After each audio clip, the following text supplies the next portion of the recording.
Morning, আমি চলে আসলাম বৈদ্যনাথ ধাম। Guys এখানে ভিড়টা দেখো খালি।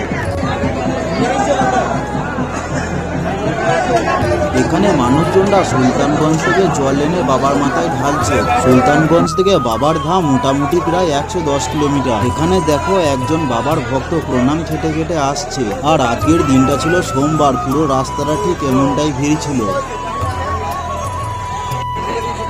গাইস উপরে দেখো কিছু যাওয়া একটা মানছে মনে হচ্ছে মন্দিরে।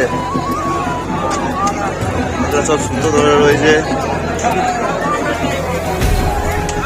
প্রচন্ড ভিড়। বাবা থাকবো বলো কি